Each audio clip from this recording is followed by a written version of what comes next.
குளு குளுன்னு காத்து வீசுது. உங்கள் சத்யாவில் குளு குளு ஏசி ஆஃபர். 2018ஆம் வருஷம் தமிழகத்தையே உலுக்கின ஒரு செய்தியை உங்களால் மறக்க முடியுமா? திருப்பூர் மாவட்டம் திருமலை கவுண்டன் பாளையத்தில் இருக்கக்கூடிய ஒரு அரசு பள்ளியில் பாப்பால் அப்படிங்கிற ஒரு பட்டியலின பெண் சமைச்ச மதிய உணவை மற்ற சமூகத்தைச் சேர்ந்த மாணவர்கள் சாப்பிடக்கூடாதுன்னு ஒரு பெரிய போராட்டமே நடந்துச்சு. அந்த போராட்டத்தை நடத்தினது யாரும் இல்லை, அந்த ஸ்கூலில் படிக்கக்கூடிய பசங்களுடைய அம்மா அப்பா தான். தீண்டாமைங்கிற அந்த கரை படிஞ்ச மண்ணில் இருந்து இன்னைக்கு அதே ஊர் பெருமைப்படுற அளவுக்கு ஒரு மருத்துவர் உருவெடுத்து நிற்கிறாங்க. கல்வியால் மட்டும்தான் அந்த சமூகத்தை மாற்ற முடியும்னு நம்பி இன்னைக்கு அதே தொகுதியில் வேட்பாளராக களமிறங்கியிருக்காங்க டாக்டர் கோகிலாமணி. அவங்களுடைய இந்த பயணம் எப்படி இருந்துச்சு? ஒரு விவசாய கூலியினுடைய மகள் எப்படி இன்னைக்கு மத்திய அமைச்சரை எதிர்த்து நிற்கிற அளவுக்கு வளர்ந்தாங்க? இதை பற்றி தான் இன்னைக்கு வீடியோவில் நான் உங்களுக்கு விலாவரியாக சொல்ல போகிறேன். 1998 மார்ச் 20ஆம் தேதி வெங்கிட்டால் அப்படின்ற தம்பதிக்கு 3வது மகளாக பிறந்தவங்க தான் கோகிலாமணி. அவங்க அப்பா அம்மா 2 பேருமே சாதாரண விவசாய கூலி தொழிலாளர்கள் தான். மொத்தம் 4 பெண் குழந்தைகள் இருக்கக்கூடிய அந்த வீட்டில் பொருளாதார கஷ்டம் அப்படிங்கிறது அவங்களுடைய அன்றாட பிரச்சனையாக இருந்துச்சு.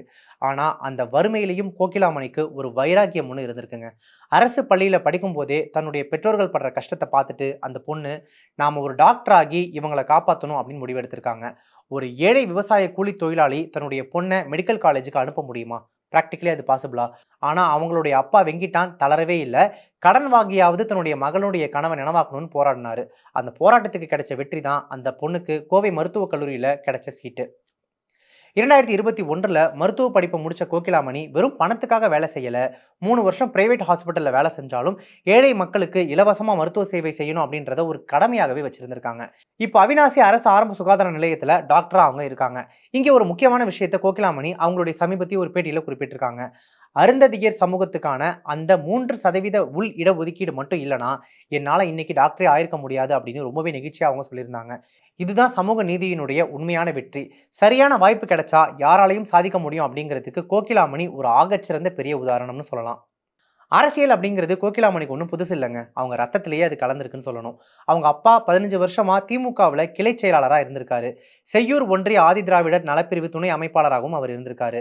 சின்ன வயசுல இருந்தே அப்பா மூலமாக சமூக நீதி சமத்துவம் பற்றியெல்லாம் கேட்டு வளர்ந்த கோகிலாமணிக்கு அரசியலில் இறங்கி மக்களுக்கு இன்னும் பெரிய அளவில் சேவை செய்யணும் அப்படின்ற ஆசை வந்திருக்கு.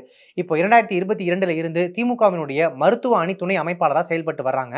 இவங்களோட இந்த அர்ப்பணிப்பை பார்த்த திமுகவினுடைய தலைமை, அதாவது மு க ஸ்டாலின் அவர்கள் இப்போ அவினாசி தொகுதியினுடைய வேட்பாளரா இவங்கள அறிவிச்சிருக்காரு. ஆனா இந்த களம் கோகிலாமணிக்கு அவ்வளவு ஈஸியாலாம் கிடைச்சிடல. ஏன்னா அவினாசி தொகுதி 1977 இருந்து தனி தொகுதியா இருந்தாலும் 2001 இருந்து தொடர்ந்து அதிமுகவினுடைய கோட்டையாக தான் இருக்கு. ஆனா இந்த முறை அவினாசி தொகுதி பாஜகவுக்கு ஒதுக்கப்பட்டிருக்கு. அங்க களம் காண போறது யார் தெரியுமா? மத்திய இணையமைச்சர் எல் முருகன் அவர்கள். அவங்க தான் பாஜக சார்பா நிக்க போறாங்க. ஒரு பக்கம் அதிகார பலம் கொண்ட மத்திய அமைச்சர், இன்னொரு பக்கம் மண்ணின் மகள், ஒரு சாதாரண ஏழை குடும்பத்தில் இருந்து வந்த டாக்டர் கோகிலாமணி. முதல்வர் மு க ஸ்டாலின் அறிவிச்சிருக்கக்கூடிய அந்த 50% புதுமுக வேட்பாளர்கள்ல கோகிலாமணி ரொம்ப குறிப்பிட்டு சொல்லப்பட வேண்டிய முக்கியமான ஒருத்தராக இருக்காங்க. தீண்டாமைக்காக பேசப்பட்ட ஒரு மண்ணில் இருந்து இன்னைக்கு ஒரு சமூகமே தலை நிமிர்ந்து நிற்கக்கூடிய அளவுக்கு ஒரு பெண் வேட்பாளர் உருவெடுத்திருக்காங்க அப்படின்றது சாதாரண விஷயம் இல்லைங்க. இது ஒரு சமூக மாற்றத்திற்கான அறிகுறி. இது ஒரு தலைமுறையினுடைய முன்னேற்றம். வர்ற ஏப்ரல் 23ஆம் தேதி நடக்க போற தேர்தலும் மே 4ஆம் தேதி வரப்போற தேர்தல் முடிவுகளும் டாக்டர் கோகிலாமணியினுடைய அரசியல் பயணத்துல ஒரு பெரிய திருப்பமா இருக்கும் அப்படின்னு நம்மளாம் எதிர்பார்க்கலாம். வெற்றி தோல்வியை தாண்டி ஒரு சமூக மாற்றத்தின் முகமா கோகிலாமணி நிற்கிறது தான் இங்கே மிகப்பெரிய வெற்றி. அந்த விதத்தில் ஆல்ரெடி அவங்க ஜெயிச்சிட்டாங்க. தேர்தல் ஜெயிக்கிறாங்களா இல்லையா அப்படின்றத பொறுத்திருந்து பார்க்கலாம். இதே மாதிரி பல சுவாரஸ்யமான செய்திகளை நீங்கள் தொடர்ச்சியாக தெரிஞ்சுக்கணும் அப்படின்னா நம்ம சேனலை போய் சப்ஸ்கிரைப் பண்ணிட்டு மறக்காம ஃபாலோ பண்ணிக்கோங்க.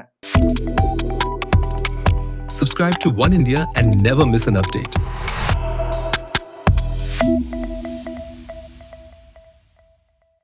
குளு குளுன்னு காத்து வீசுது. உங்கள் சத்யாவில் குளு குளு ஏசி ஆஃபர்.